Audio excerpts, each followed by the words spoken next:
Ito ang kwento ng isang ina na matyagang hinanap ang kanyang nawawalang anak at natagpuan nito matapos ang 30 years. Ito'y sa tulong na rin ng isang internet investigator.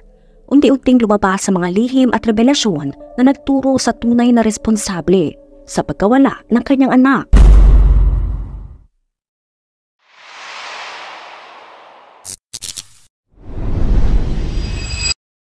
Noong 1993, ang sikat na American rock band na Soul Asylum ay nag-release ng music video para sa isa sa kanilang mga biggest hits, ang Runaway Train.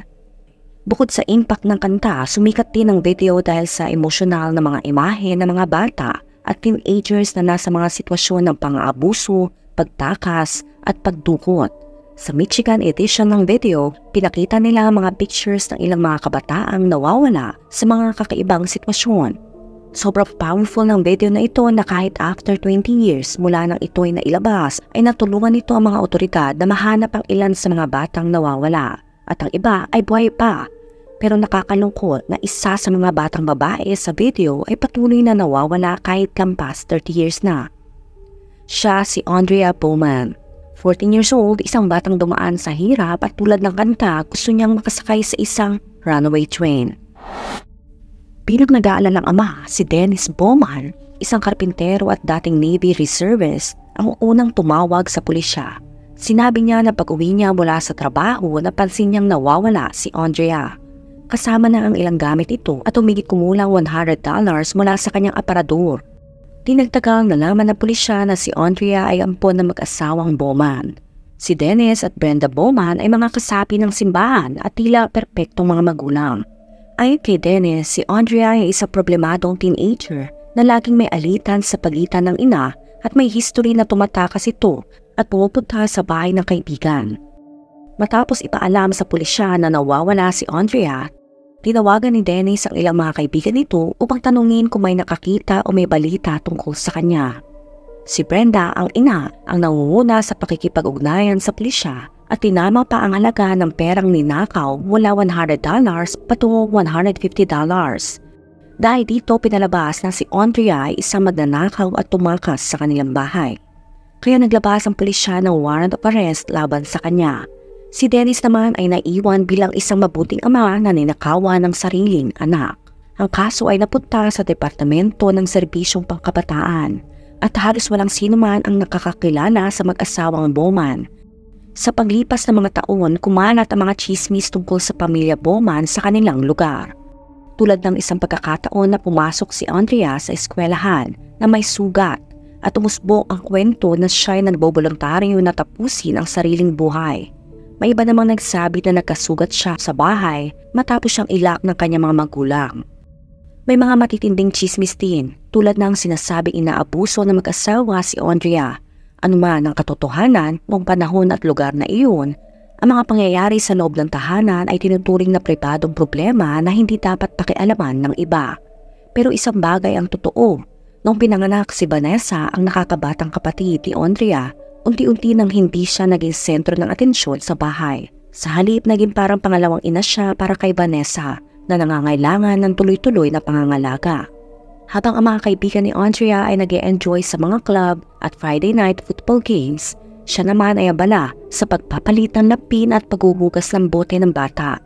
Sa kanyang school folder, sa halip ng mga litrato ng mga artista or crush, ang larawan ng kanyang kapatid ang nandoon.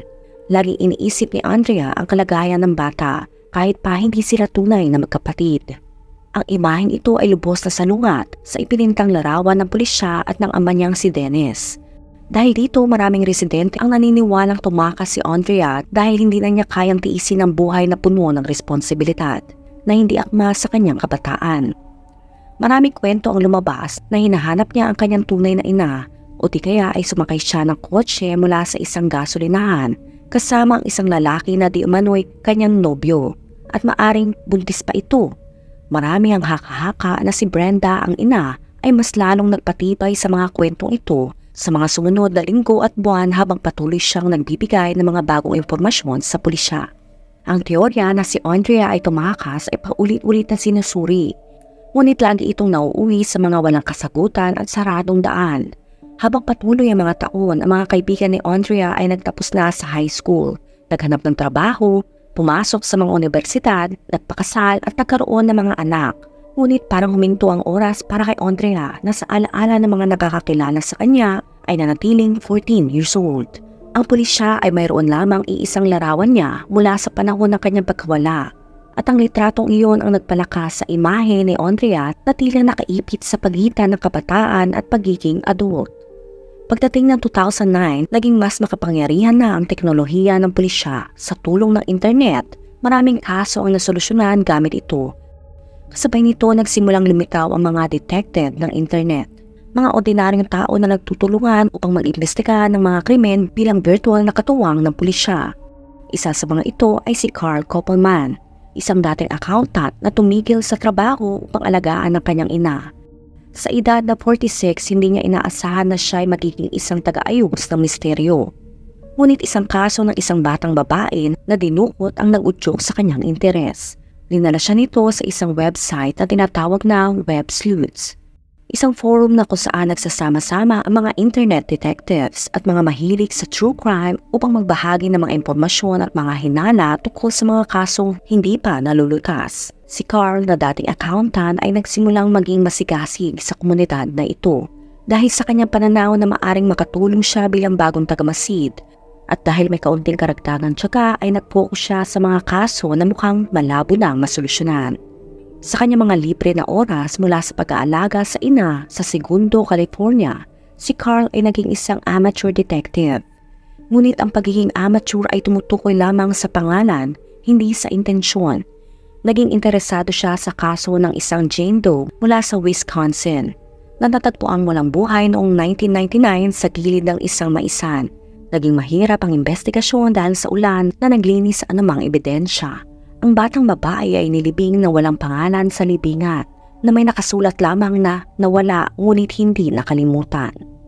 Si Carl ay naging obsessed sa kaso, naghahanap ng bawat piraso ng impormasyon na makukuha niya. Ayon sa nabuong detalye, ang babae ay may green hazel na mga mata, 2 butas sa bawat tenga, meron itong maikli, mapula at kayumangging buhok at humigit kumulang 1.88 meter ang taas at 54 kg ang timbang. At suot niya ang isang gray na t-shirt na may burgat ng pulang mga bulaklak, isang disenyo mula pa noong 1980s. Gamit ang National Missing and Unidentified Person Systems or NAMUS, nalaman ni Carl na posibleng maghanap ng tugma sa pagitan ng mga nawawalang tao at hindi pa nakikilalang labi. Sa pamamagitan ng matinding determinasyon, nag-aral siya ng forensic sketching.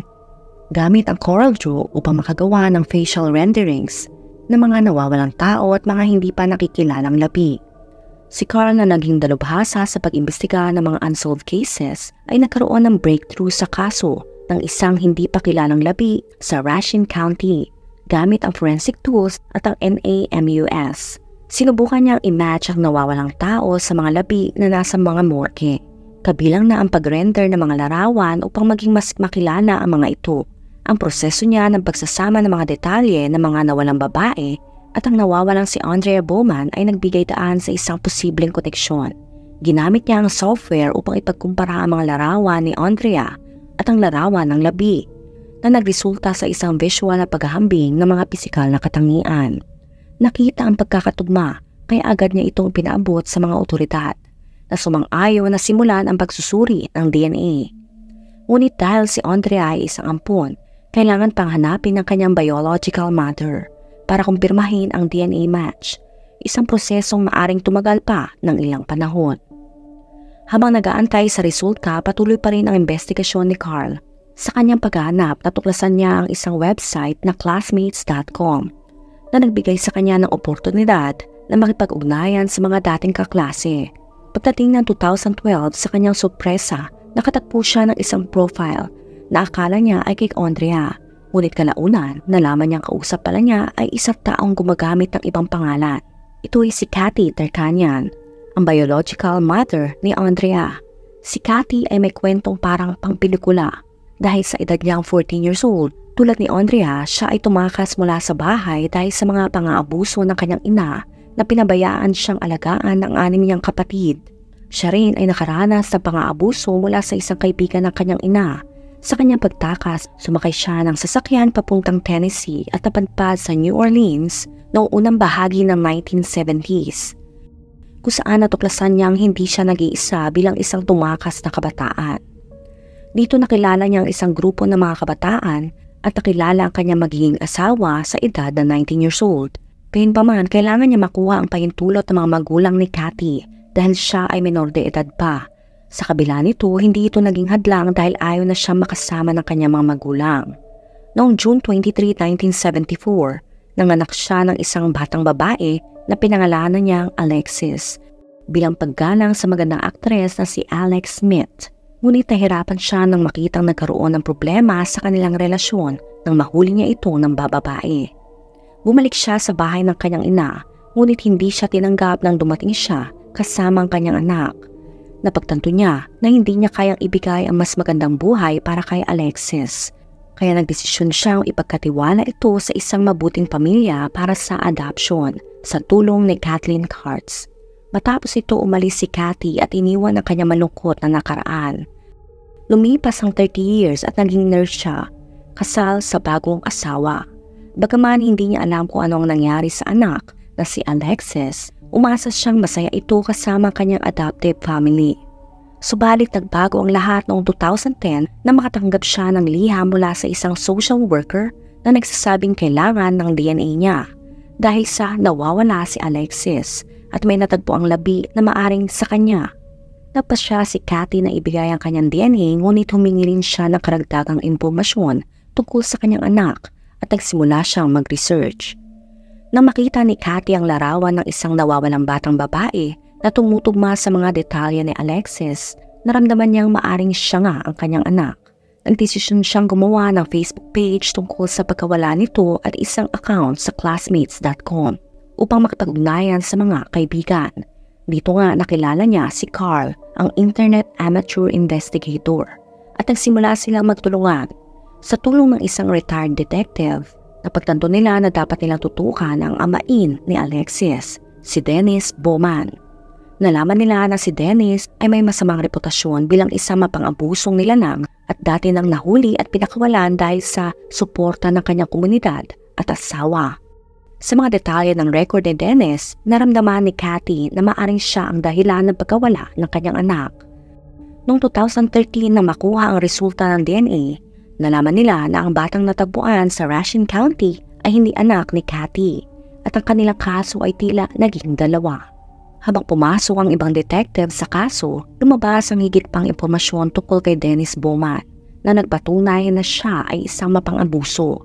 Sa isang pagkakataon napunta sina Cathy at Carl sa bahay ng mga Bowman gamit ang binoculars, napansin ni Cathy ang isang konkretong slab sa kanilang backyard at natakot siyang isipin na maaring doon nakabaon ng kanyang anak.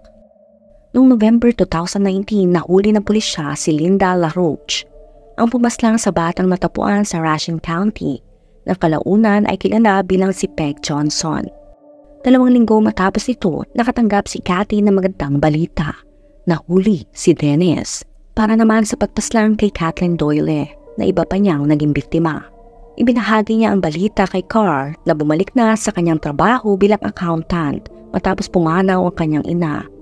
3 buwan pagkatapos ng pagkakahuli kay Dennis noong February 2020, nagpatuloy ang investigasyon ng pulisya.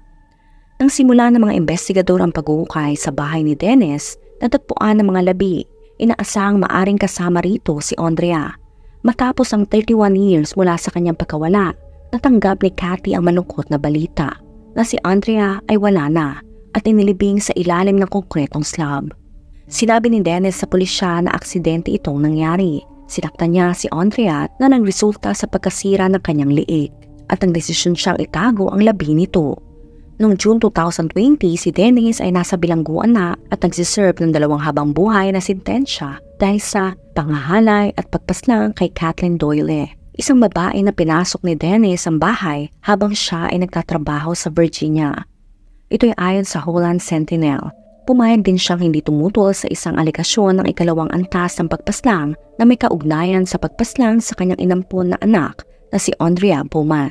Sa panahon ng paglilitis, tinawag si Brenda bilang saksi at sinabi na si Andrea ay nagsabi sa akin isang umaga na ginalaw siya ng kanyang tatay at sinabi ko sa kanya kasinungalingan iyon at alam mo yan. Maraming kaibigan ni Andrea ang lumabas sa mga ulat at naalala kung paano nila nasaksihan si Dennis na sumisigaw at humahabol sa kanyang anak. At may isa pang nagsabi na napilitang kumain si Andrea ng ibang pagkain kaysa sa ibang miyembro ng pamilya. Halimbawa, ang kinakain niya ay isang sandwich na may ketchup lang, habang sina Brenda at Dennis ay kumakain ng hamburger. Para sa pagpaslang kay Andrea, si Dennis ay hinatulan ng karagdagang 35 to 50 years ng pagkakabilanggo noong February 2022. Ngayon 2024, sa kasalukuyan si Dennis Bowman ay nakakulong sa River North Correctional Center, isang kulungan ng mga lalaki sa Virginia. Dito malamang siya ay masasawi sa likod ng mga rehas habang ninanamnam ang kanyang mahabang sentensya. Samantala, pinaniniwala ang si Brenda Bowman ay nakatira pa rin sa Michigan kasama ang kanilang anak at nanatiling tapat sa kanyang kasal kay Dennis. Di kalaunan, inaalok ni Brenda ang kalahati ng abo ni Andrea kay Kathy na hindi natutuwa dahil ayaw niya mapag-iwalay ang mga ito. Tila may masamang layunin ang pag-aampon kay Alexis at sa kabila ng mga kwento tungkol sa kanyang mga problema, tiyak na siya ay lumaki sa isang masakit na sitwasyon. Ano masasabi mo sa nangyari kay Alexis o kay Andrea? Let me know sa comment section. Kung nakaabot ka sa video na ito ay maraming salamat. Huwag kalimutan mag-like, share, subscribe, and turn on the notification. Ingat ka palagi. Ciao!